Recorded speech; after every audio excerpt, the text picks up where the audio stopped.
The last thing Commander Zeke expected to see when the storm broke through Earth's atmosphere was a massive banner that read, "Welcome to the end of your invasion."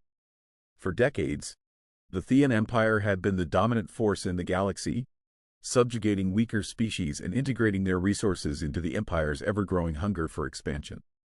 The Galactic Council had long warned humanity that their days of independence were numbered, yet humanity had remained defiant, rejecting integration with an audacity that bordered on madness.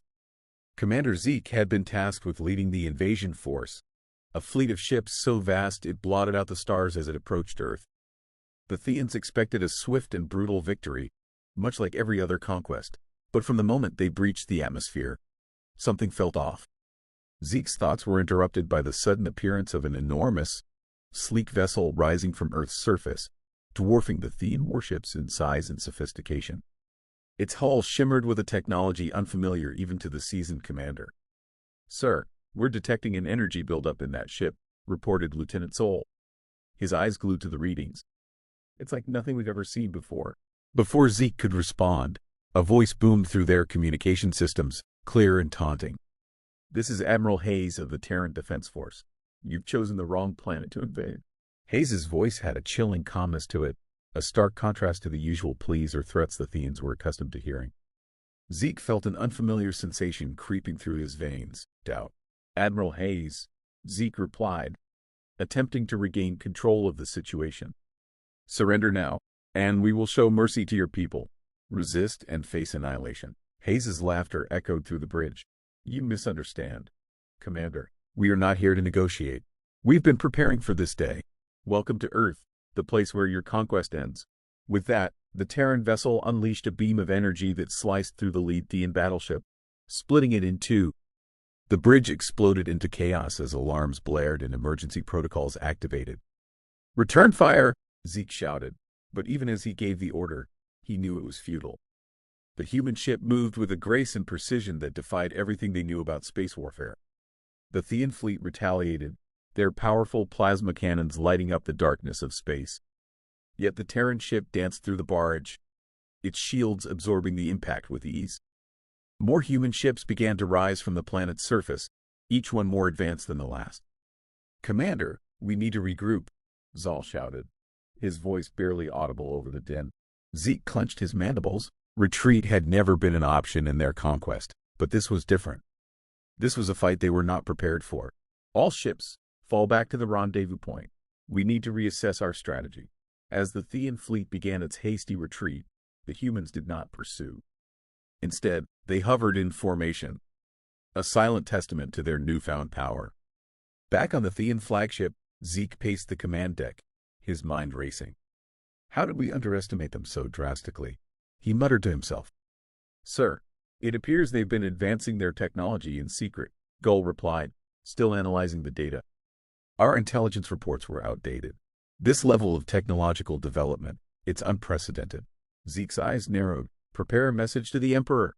We need reinforcements. This isn't just a battle anymore. It's a war for survival." But even as he gave the order, a nagging doubt lingered in his mind. What if reinforcements wouldn't be enough? What if humanity had truly become the dominant force in the galaxy? A force that even the mighty Thean Empire could not overcome. On the surface of the Earth, Admiral Hayes watched the retreating Thean fleet with a satisfied smile. "They'll be back," he said to Captain ROR, his second in command. "And when they do, we'll be ready." RR nodded. "They won't know what hit them. The new energy weapons worked better than we anticipated." "That they did," Hayes replied, "but we can't get complacent. This was just the first wave. They'll return with more ships, more firepower. We need to be ready to show them that Earth is not just a planet to be conquered. It's a fortress." As Hayes turned to leave the command center, he paused, looking at the image of the Thean fleet on the screen. They thought they could take us by surprise. They thought we were weak. Today, they learned just how wrong they were. The room fell silent as Hayes walked out, the weight of the coming war heavy on his shoulders. The Theans had started this conflict, but it would be humanity that finished it. Earth was prepared to fight, and they would not stop until the Thean Empire learned the true cost of underestimating humanity. The day the humans answered would be remembered as the turning point in a war that would reshape the galaxy.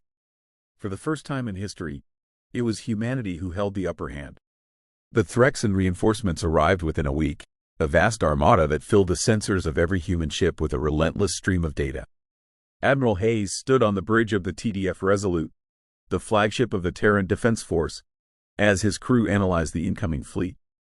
Commander Zeke's message must have been convincing, Captain ROR remarked, watching the screens. That's a lot of ships. Hayes nodded, his expression serious. They won't underestimate us again. This time, they'll throw everything they have at us. As the Threxan ships moved into formation, Hayes turned to his communications officer. Send a message to all ships. We hold the line here.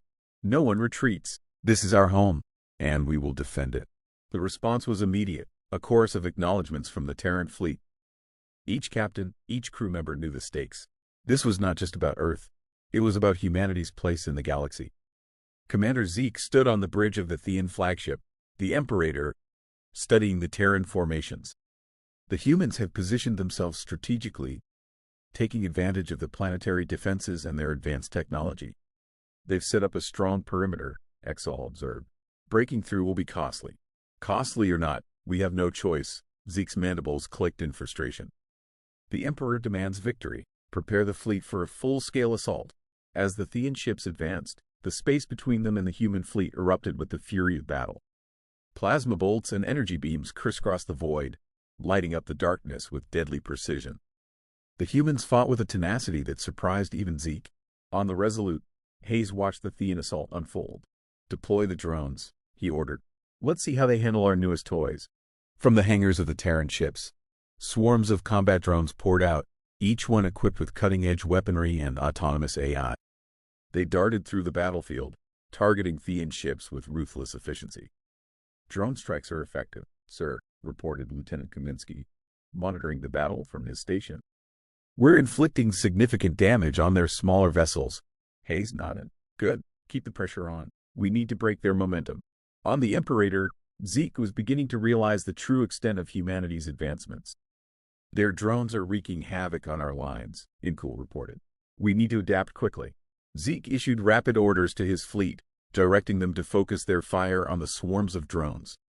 As the Thean ships adjusted their tactics, the drones began to take losses, but the cost in Thean ships was high. The humans have anticipated our every move, Zeke said, frustration creeping into his voice. How have they come this far so fast? We underestimated them, Zeke replied. And now we're paying the price. Zeke knew his lieutenant was right. This was no longer just a battle. It was a test of wills, a contest to see who could outlast the other. And the humans were proving to be formidable opponents. Back on Earth, the battle was being watched by billions. Every screen, every broadcast showed the unfolding conflict. In bunkers and command centers across the globe, military leaders coordinated their defenses, ready to support the fleet above. In one such bunker, General Marcus Steele reviewed the latest reports. The Theans are throwing everything they have at us, he said, looking at the assembled officers. But our fleet is holding. Hayes and his men are doing their job. But for how long? One officer asked. Their numbers are overwhelming. Steele's gaze was steely. As long as it takes. We've come too far to lose now. As the battle raged on, the tide began to turn. The human ships, though outnumbered, were holding their ground with a ferocity that stunned the Threx. The Terran fleet's superior tactics and technology were making a difference. Sir, we breached their second line of defense, Kaminsky reported, his voice filled with excitement. We're pushing them back. Hayes allowed himself a brief smile. Good. Keep the pressure on. We need to break their spirit. On the Imperator, Zeke watched in disbelief as his ships began to fall back. This cannot be, he muttered. How are they doing this? Sol, for once, had no answer. The Theans had always been the superior force, the conquerors. Yet here they were, being bested by a species they had once deemed insignificant. The battle dragged on, hours turning into a relentless grind. But in the end, it was the humans who stood victorious. The Threx fleet was in full retreat, their losses too great to continue the fight. On the Resolute, Hayes watched as the Threx ships disappeared into the void. It's over, ROR said, his voice filled with relief. For now, Hayes replied. They'll be back, but next time will be even stronger. Humanity had won its first major victory against an interstellar empire. It was a moment that would be remembered for generations, a testament to the resilience and ingenuity of a species that refused to bow down. For Commander Zeke, It was a humbling defeat, one that would haunt him for the rest of his days. And for Admiral Hayes, it was a reminder that the fight was far from over. Humanity had proven its worth, but the galaxy was a vast and dangerous place.